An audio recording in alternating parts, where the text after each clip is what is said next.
இங்க ஒரு லேடி மாடலிங்கா இருக்காங்க. அவங்க இப்ப பிரெக்னன்ட்டா இருக்கறனால, அவங்களால மாடலிங் பண்ண முடியாதுன்ட்டு அவங்க ஜாப் ரிசைன் பண்ணிட்டு ஊருக்கு கிளம்புறாங்க. இவங்க ரொம்ப டென்ஷனா வரும்போது அங்க 2 பேத்த பார்க்குறாங்க. ஒருத்தர் லேப்ல வொர்க் பண்ணிட்டு இருக்காங்க. இன்னொருத்தர் குழந்தைய வச்சுட்டு உட்கார்ந்துட்டு இருக்காங்க.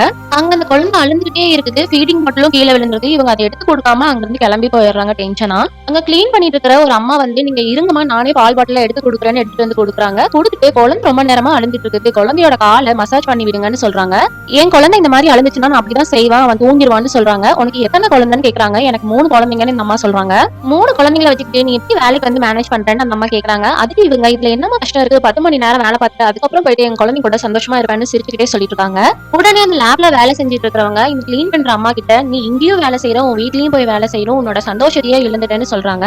அந்த கிளீன் பண்ற அம்மாவும் இவங்கள பார்த்து, "நீங்க சொல்றதே எனக்கு புரியல. எது சந்தோஷம்? குழந்தைகளை விட என்ன சந்தோஷம் இருக்குது?" அப்படின்ற மாதிரி சொல்றாங்க. இந்த குழந்தை வச்சுட்டு இருக்கிறவங்க அவங்க பேசுறத பார்த்து சூப்பர்னு சொல்றாங்க. உடனே அந்த லேப்ல ஒர்க் பண்ணிட்டு இருந்த லேடி, "உங்களை பார்த்தா படிச்சவங்க மாதிரி இருக்குது. உண்மையாவே உங்களுக்கு குழந்தை பிறந்ததுக்கு அப்புறம் ஃப்ரீடம், தனித்தன்மை, அப்புறம் உங்களுக்கான அடையாளம்னு ஏதாவது இருக்குதான்னு கேக்குறாங்க. இது எல்லாத்தையுமே நீங்க இழந்துட்டீங்கன்னு சொல்றாங்க. அவங்க நோன்னு சொல்றாங்க. எனக்கான தனித்தன்மை, ஃப்ரீடம், அப்புறம் என்னோட அடையாளம் இவன் பிறந்ததுக்கு அப்புறம் தான் இன்னும் அதிகமா இருக்குது அப்படின்னு சொல்றாங்க. அது மட்டும் இல்லாம எனக்கு ஒரு அம்மாங்கிற அடையாளமும் கிடைச்சிருக்குன்னு சொல்றாங்க. உடனே அவங்க, இதெல்லாம் பேசுறதுக்கு ஈஸியா இருக்கும். ஏன்னா நீ ஒரு ஹவுஸ் ஒய்ஃபா இருக்கறனால இதெல்லாம் ஈஸியா பேசிட்டு இருக்க. ஆனா ரியாலிட்டில ஒர்க்கும் லைஃபும் பேலன்ஸ் பண்ணி வாழ்றது ரொம்ப கஷ்டம்னு சொல்றாங்க.